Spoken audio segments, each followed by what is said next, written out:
తీర్చుకోలేదు అని బైబిల్ చెప్తుంది. ఇప్పుడు దీన్ని మనం ఉపవాస ప్రార్థన అంటామా?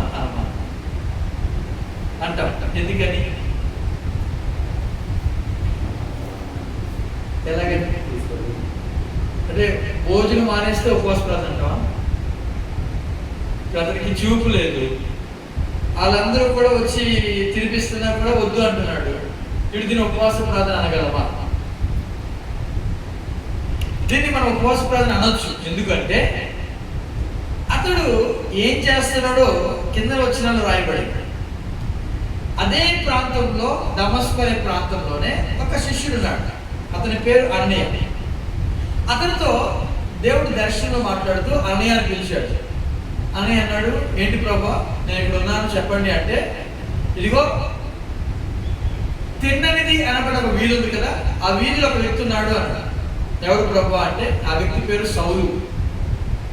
అతడు ప్రార్థన చేస్తున్నాడు అన్నాడు. ఈ మాట ఎవరు చెప్పారు తెలుసా? దేవుడే దర్శనంలో అన్నయ్యతో మాట్లాడుతూ ఒక మాట చెప్పాడు. ఏంటంటే, ఇదిగో అతడు ప్రార్థన చేయుచున్నాడు. ఈ మాటను బట్టి మనం చెప్పొచ్చు, 3 దినముల ఉపవాస ప్రార్థన సౌలు చేశాడు. సో ఒకవేళ తిండి మానేస్తే అది ఉపవాసము అంటారు, కానీ ఉపవాస ప్రార్థన అంటారు. తిండి మానేసి నీవు ప్రార్థనలో గడిపితేనే అది ఉపవాస ప్రార్థన. జస్ట్ తిండి మానేసి మన పని మనం చేసుకునేది ఉపవాస ప్రార్థన అంటారు. అది ఉపవాసం అంటారు. దాన్ని డైట్ అని కూడా పిలుస్తారు. డైట్ అంటే ఏంటి? డైట్ అంటే తెలుసా మీకు? డైట్ అంటే డాక్టర్ గారి దగ్గరికి వెళ్ళామనుకోండి, అవును బాగా తినేస్తున్నావు, నీకు బాగా కొవ్వు పట్టేస్తుంది, కొలెస్ట్రాల్ వచ్చేస్తుంది, నువ్వు తిండి మానేయాలి అంటారు. దాని ఉపవాసం అంటారు. దాన్ని డైట్ అని పిలుస్తారు. సౌలు ఇక్కడ డైట్ చేయడంలే. సౌలు ఇక్కడ నాకు పెట్టద్దు అంటలేదు, ప్రార్థన చేస్తున్నాడు సౌలు.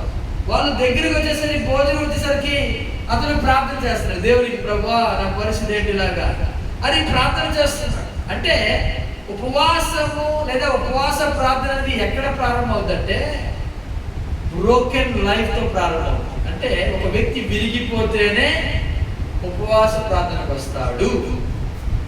ఇది మనం అర్థం చేసుకోవచ్చు.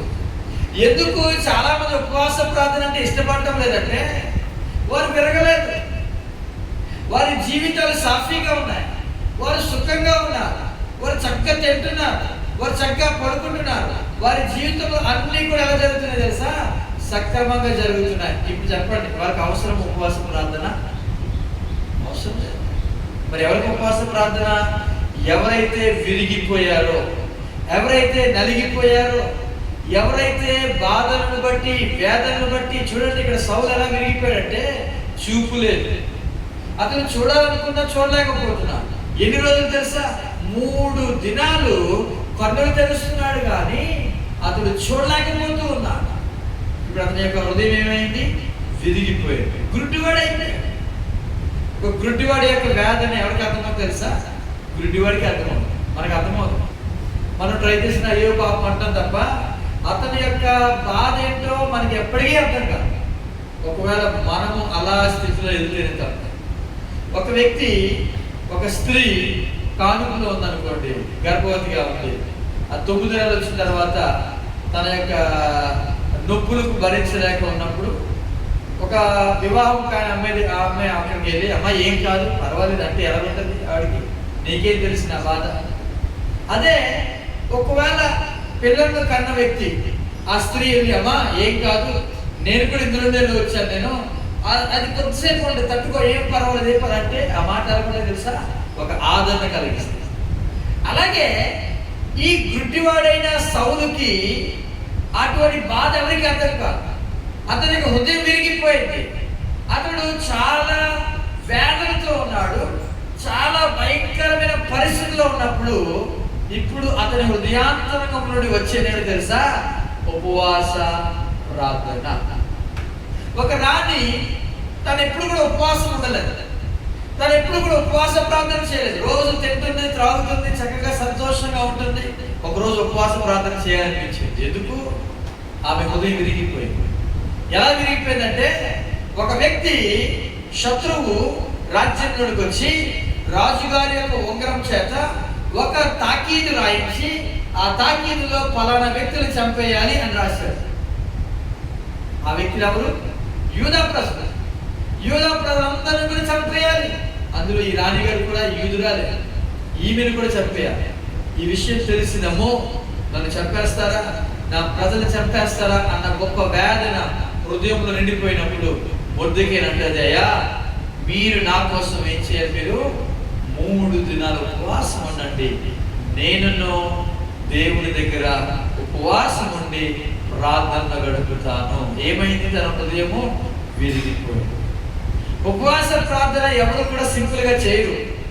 ఎవరు చేస్తారంటే బాధలను బట్టో, లేకపోతే వేదనలు బట్టో, లేదా అనేక రకములైన మరి విరిగిపోయిన పరిస్థితులను బట్టో, లేదా అప్పుల సమస్యను బట్టో, ఏదో ఒక సమస్యతో ఖచ్చితంగా ఏం చేస్తారు? ఉపవాస ప్రార్థనకు వచ్చి తీరాల్సిందే. ఒకవేళ రాలేదనుకోండి, సుఖంగా ఉన్నా, బాగానే ఉంది, పర్వాలేదు అనుకుంటే దేవుడే విరగొడతాడు. ఆ వ్యక్తిని ఏం చేస్తాడు? దేవుడే విరగొట్టి అతను తీసుకొస్తాడు. బాగా తింటున్నాడు, బాగా త్రాగుతున్నాడు, ఏ ఉపవాస ప్రార్థన చేయట్లేదు. ఎవరు తెలుసా? యోనా. టికెట్ కూడా కొనుక్కుని వేరే ఊరు ప్రయాణం చేస్తున్నాడు. అబ్బా ఎంత చక్కగా సాఫీగా ప్రయాణం చేస్తున్నాడు. తర్షీష్ అనే పట్టణానికి వెళ్తున్నాడు. అన్ని బాగానే ఉన్నాయి, ఉపవాసం చేయట్లేదు. ఇప్పుడు బాగా తిన్నాడు కదా, ఏమొస్తుంది ఇప్పుడు తింటే? చెప్పాలి, ఏమొస్తుంది తింటే? ఏమొస్తుంది? బాగా తిన్నాం అనుకోండి, ఏమొస్తుంది? ఖచ్చితంగా నిద్ర వస్తుంది. వాళ్ళ కిందకి వెళ్ళిపోయాడు. అందరూ పై భాగం ఉంటే ఇతను మాత్రం కిందకి వెళ్ళిపోయాడు. ఏం చేస్తాడు తెలుసా? గాఢ నిద్ర పోయి ఉన్నాడు. ఎందుకని? భయంకరంగా తిన్నాడు, తిని బయలుదేరాడు. చక్కగా తిన్నాడు, కడుపు నిండగా తినేసాడు. ఇప్పుడు ఏమొస్తుంది తెలుసా? నిద్ర వస్తుంది. ఇప్పుడు ఏం ఉపవాసం చేస్తాడా? ఇప్పుడు దేవుడు విరగొట్టేసాడు. ఏం తెలుసా? అతన్ని తీసుకెళ్ళి ఆ ఓడవారందరూ కూడా సముద్రంలో విసిరేస్తే సముద్రంలో చేప యొక్క కడుపులో 3 దినాలు ఎటువంటి ఆహారం లేదు. కానీ ఏం చేస్తాడు తెలుసా? యోనా 3 దినాలు ఆ చేప కడుపులో నుండి దేవునికి ప్రార్థన చేస్తూ ఉన్నాడు. గట్టిగా దేవునికి స్తోత్రం చెప్తామా? ఎవరు విరగొట్టారు? ఈ పరిస్థితికి రావడానికి గల కారణం ఏంటి? దేవుడు కొన్నిసార్లు మనం విరగొడతాడు, ఖచ్చితంగా విరగొడతాడు. ఎందుకంటే దేవుని ఉద్దేశము నెరవేర్చబడాలి. ఏంటి దేవుని ఉద్దేశము? ప్రతి ఒక్కరు కూడా ఎవరి మీద ఆధారపడాలి? దేవుని మీద ఆధారపడాలి. ప్రతి ఒక్కరు కూడా ఎవరు నమ్ముకోవాలి? దేవుని నమ్ముకోవాలి. ఆ దేవుని నమ్ముకునే విధానమే, దేవుని మీద ఆధారపడే విధానమే ఒక్క ఉపవాస ప్రార్థన మాత్రమే. ఇది తప్ప వేరేదేమీ లేదు. ఇది మాత్రమే కార్యాలు చేస్తుంది. ఇది మాత్రమే అద్భుతాలు చేస్తుంది. ఇది మాత్రమే దుఃఖం నుండి విడుదల చేస్తుంది. ఈ ఉపవాస ప్రార్థన మాత్రమే దేవునికి సమీపంగా మనల్ని ఏం చేస్తుంది తెలుసా? తీసుకుని వెళ్తుంది. యోనా దేవునికి దూరం అయిపోయాడు. యోనా దేవునికి దూరం అయిపోయాడు. యోనా దేవుని సన్నిధి నుండి పారిపోతున్నాడు. యోనా సంత సమృద్ధిగా ఉంది అనుకుంటున్నాడు, కానీ ఏం చేయట్లేదు తెలుసా? ఉపవాస ప్రార్థన చేయట్లేదు. గమనించండి, మన ఉపవాస ప్రార్థన ఒకవేళ మనం చేయకపోతే ఖచ్చితంగా ఏం తెప్పిస్తాడు దేవుడు? బాధల గుండా మనం ఏం చేస్తాడు? నడిపిస్తాడు. అప్పుడు ఖచ్చితంగా ఏం చేస్తాం? మనము ఉపవాస ప్రార్థన చేస్తాం. సో ఆ పరిస్థితులు రాకముందే మనం ఏం చేయాలంటే దేవుని సన్నిధిలో ఉపవాస ప్రార్థన మానకుండా మనం ఏమైతే అనుకున్నామో ప్రతి గురువారం మనం అనుకున్నామో మానకుండా మనం చేద్దాం. అలా మనకు మానకుండా మనం చేస్తున్నప్పుడు ఖచ్చితంగా దేవుని యొక్క ఆశీర్వాదాలు మనం పొందుకుంటాం. ఇక్కడ ఒక వ్యక్తి ఉపవాస ప్రార్థన చేస్తున్నాడు. ఎవరి వ్యక్తి అంటే సౌలు. 3 రోజులు ఏమి లేదు, అతనికి చూపు లేదు. ఎందుకు చూపు లేదు? దేవుడు చూపు తీసేసాడు. అంత బాగానే ఉంది, నేను బాగా చూస్తున్నాను, స్టెఫెన్ యొక్క మరణాన్ని చూస్తాను, సంఘాన్ని హింసిస్తాను, నేను హింసిస్తాను, నాకేం పర్వాలేదు అనుకుంటున్నా ఆ వ్యక్తి యొక్క కళ్ళను, 2 కళ్ళను కూడా దేవుడు ఏం చేశాడు తెలుసా? తీసివేశాడు. ఆ బాధను భరించలేక 3 రోజులు ఉపవాసం ఉండి ప్రార్థన చేస్తుంటే, అయ్యా ప్రార్థన చేస్తున్నాడు. ఏమని ప్రార్థన చేస్తున్నాడు? సౌలు ప్రార్థన చేసే విధానం చాలా బాగుంటుంది. సౌలు ఎంత ప్రార్థన చేశాడంటే బాగా విందాం. ఉపవాస ప్రార్థన ఎంత శక్తి ఉందో మీకు చెప్తా. సౌలు యొక్క ప్రార్థనలో బాగా గమనించండి. సౌలు యొక్క ప్రార్థనలో ఒక అద్భుతం కనబడుతుంది. అన్నీ చెప్తాడు ఆ విషయాన్ని. దేవుడు ఒక దర్శనం మాట్లాడతాడు. ఇదిగో సౌలు అనే వ్యక్తి గురించి నువ్వు మాట్లాడు, అక్కడికి వెళ్ళు. అతను ప్రార్థన చేస్తున్నాడు. అతడు దర్శనంలో చూస్తున్నాడు. ఎవరు ప్రార్థించేస్తున్నాడు కదా సౌలు, అతను చూస్తున్నాడు. ఏమని చూస్తున్నాడు అంటే, ఈ ప్రాంతంలో ఉన్న అననీయ అనే ఒక మనుషుడు నా దగ్గరకు వచ్చి నా మీద చేతులుంచి నా కొరకే, నా కళ్ళ కొరకే ప్రార్థన చేస్తున్నాడు అని ఆ పౌలు లేదా సౌలు దర్శనం చూస్తూ ప్రార్థన చేస్తాడు. మనము దర్శనం చూస్తూ ప్రార్థన చేయాలి. అసలు సౌలు యొక్క జీవితము ఒక్కసారి గమనిస్తే ఎంత అద్భుతమైన ఆ మాటను దేవుడు అన్నయ్యతో మాట్లాడుతున్న గమనించాడు. ఇదిగో అతను ప్రార్థన చేస్తున్నాడు. అంతేకాదు అననీయ అనే ఒక మనుషుడు వచ్చి తాను దృష్టి పొందినట్లుగా అతని మీద చేతులుంచి ప్రార్థన చేయడము దర్శనములో ఈ సౌలు చూస్తున్నాడు. చూడండి ఆ మాట ఒకసారి 12వ వచనాన్ని చదువుతాం. అపోస్తలుల కార్యములు 9వ అధ్యాయం 12వ వచనం. అతడు అననీయ అనే ఒక మనుషుడు లోపలికి వచ్చి తాను దృష్టి పొందినట్లు, తాను అంటే ఎవరు? సౌలు. తాను దృష్టి పొందినట్లు తల మీద చేతులుంచుట చూచి ఉన్నాడు. అంటే సౌలు యొక్క ప్రార్థన, ఉపవాస ప్రార్థన ఎంత లోతుగా తీసుకెళ్తున్నాడో మీరు గమనిస్తారా? ఏదో పై ప్రార్థన చేయటం లేదు సౌలు. తన యొక్క ప్రార్థన విశ్వాసము లోతులోకి నాటుకుపోయింది. తను ప్రార్థన చేస్తున్న, ప్రభువా నాకు చూపివు ప్రభువా అని ప్రార్థన చేయటంలే. ప్రభువా నా కళ్ళలో ఆ యొక్క పళ్ళు ఉన్నాయి, పళ్ళు తీసే ప్రభువా అని ప్రార్థన చేయటంలే. ఒక పాస్టర్ గారు లేదా ఒక వ్యక్తి శిష్యుడు వచ్చి తన మీద చేతులు ఇస్తుంటే తాను మరలా దృష్టి పొందుకున్నాను అనే విశ్వాసంతో అతను చూస్తూ ఉంటే, ఇది ఈ సాక్ష్యాన్ని ఎవరు చెప్తున్నారు తెలుసా?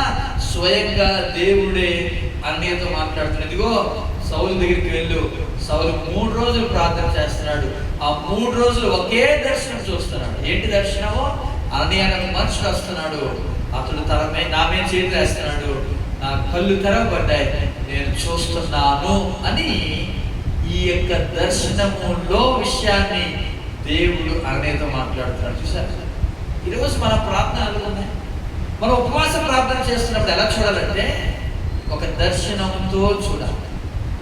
ఏదో చేసేసారు ప్రార్థన, ఏదో అయిపోయింది కాదు. నువ్వు ఎవరి గురించి అయితే ప్రార్థన చేస్తున్నావో ఆ వ్యక్తి స్వస్థత పొందుకున్నట్లుగా మనం ప్రార్థన చేయాలి. మనం ఎవరి గురించి అయితే ప్రార్థన చేస్తున్నామో ఆ వ్యక్తి యొక్క జీవితము బాగుపడింది అని ప్రార్థన చేయాలి. మనం ఎవరి గురించి అయితే ప్రార్థన చేస్తున్నామో ఆ వ్యక్తి బంధకాల నుండి విడిపించబడ్డాడు అనే గొప్ప మరి ఆ యొక్క దర్శనముతో కూడిన ప్రార్థన మనము చేయాలి. ఉపవాస ప్రార్థన అనేది ఖచ్చితంగా ప్రార్థన చేయాలి, దర్శనంతో ప్రార్థన చేయాలి. ఫస్ట్ ఏం చేయాలి? ఫస్ట్ మనకి ఉపవాస ప్రార్థన ఎందుకు వస్తుందంటే వేదనతో ఉపవాస ప్రార్థన చేయాలి. 2 దర్శనంతో ఉపవాస ప్రార్థన చేయాలి. 3 విశ్వాసముతో ఉపవాస ప్రార్థన చేయాలి. చూడండి, అతను లోపలికి వస్తాడు. ఎవరు? అన్నయ్య వస్తాడు. 17వ వచనంలో 17వ వచనంలో చదివినట్లయితే, అన్నయ్య వెళ్ళి ఆయన ప్రవేశించి అతని మీద చేతులుంచి, సౌలా సహోదరుడా, నీవు వచ్చిన మార్గంలో నీకు కనబడిన ప్రభువైన యేసు నీవు దృష్టి పొంది పరిశుద్ధాత్మతో నింపబడినట్లు నన్ను పంపి ఉన్నాడని చెప్పాను. అప్పుడే అతని కన్నుల నుండి పొరల వంటివి రాలగా ఏమి కలిగిన అతనికి దృష్టి కలిగి లేచి బాప్తిస్మము పొందెను. అంటే ఎక్కడ నడిపించింది? సౌలు యొక్క ఉపవాస ప్రార్థన రక్షణ పొందడానికి, బాప్తిస్మం పొందడానికి. ఇప్పుడు మనము బాప్తిస్మం మళ్ళీ పొందక్కర్లేదు, కానీ ఏం చేయాలి? మనం ఏం చేయాలి? మారు మనసు పొందాలి. మనలో ఏవైనా పాపములు ఉన్నాయా విశ్వాసంతో కడిగి వేసుకోవాలి. విశ్వాసంతో మళ్ళా దేవుని సన్నిధికి రావాలి. అంటే 3 రకాలైన పనులు మనం ఉపవాస ప్రార్థన చేయాలి. 1 వేదనతో ఉపవాస ప్రార్థన చేయాలి. ఎందుకు వేదన? మనకున్న సమస్యను బట్టి. మనకి ఏదో ఒక సమస్య ఉంది, సౌలుకేమో కన్నుల సమస్య, దాన్ని బట్టి వేదంతో ఉపవాస ప్రార్థన చేస్తాడు. 2, దర్శనంతో ఉపవాస ప్రార్థన చేయాలి. ఒక వ్యక్తి వచ్చి నా కన్నులు తెరుస్తున్నాడు, ఆ వ్యక్తి నా గురించి ప్రార్థన చేస్తున్నాడు, నా తల మీద చేతులు ఉంచుతున్నాడు అని ఆ వ్యక్తి సౌలు ఏం చేస్తాడంటే దర్శనముతో కూడిన ప్రార్థన, వేదంతో కూడిన ఉపవాస ప్రార్థన అయితే, 2వది దర్శనంతో కూడిన ఉపవాస ప్రార్థన చేస్తున్నాడు. 3వది ఉందే విశ్వాసంతో కూడిన ఉపవాస ప్రార్థన. అతడు వెంటనే ఏం చేశాడంట, దృష్టి వచ్చిన వెంటనే లేచి బాప్తిస్మం తీసుకున్నాడు. అయ్యా, 1 సంవత్సరం నేను చూస్తాను, చర్చికి వస్తాను, వాక్యం ఎలాగో వింటాను, నన్ను నేను బలపరుచుకున్నాను, అప్పుడు బాప్తిస్మం తీసుకుంటాను అనలేదు. తన యొక్క విశ్వాసము ఎలా నడిపించిందంటే దృష్టి కలిగింది. వెంట అయ్యా నాకు బాప్తిస్మం ఇవ్వండి, యేసుని నమ్ముకుంటాను, యేసయ్య దేవుడు, యేసయ్య నిజమైన దేవుడు. తన విశ్వాసం పెరిగిపోయింది. విశ్వాసముతో దీంట్లోనికి వెళ్ళిపోయాడు. అననీయ ద్వారా ఆ యొక్క నీటి బాప్తిస్మం తీసుకున్నాడు పౌలు. అక్కడి నుండి తను పౌలుగా మార్చబడి తన జీవితం అంతా కూడా ప్రభువు కొరకే బతికినట్టుగా దేవుని లేఖనం చూస్తున్నాం. అంటే పౌలు ఇలా మారడానికి, సౌలు పౌలుగా మారడానికి గల కారణం ఏంటో తెలుసా? సౌలు చేసిన ఉపవాస ప్రార్థన మాత్రం. ఈరోజు మన యొక్క ఉపవాస ప్రార్థనలు వేదంతో చేత ఉపవాస ప్రార్థన, అది వేదన మనదే కాదు, వేరే వ్యక్తిదైనా కావచ్చు. వేరే వ్యక్తి, ఆ కుటుంబం ఏదో బాధలో ఉన్నారు, ఆ బాధను బట్టి మనము దేవుని సన్నిధికి వద్దాం, మనము వేదంతో ప్రార్థన చేద్దాం. అంతేకాదు దర్శనంతో కూడిన ప్రార్థన చేద్దాం. ఆ వ్యక్తి విడుదల పొందినట్టుగా మనం ప్రార్థన చేద్దాం. అంతేకాదు విశ్వాసముతో మనం ప్రార్థన చేద్దాం. దేవుడు జవాబిస్తాడు అనే ఉద్దేశంతో మనం ప్రార్థన చేద్దాం. తల వంచుదాం.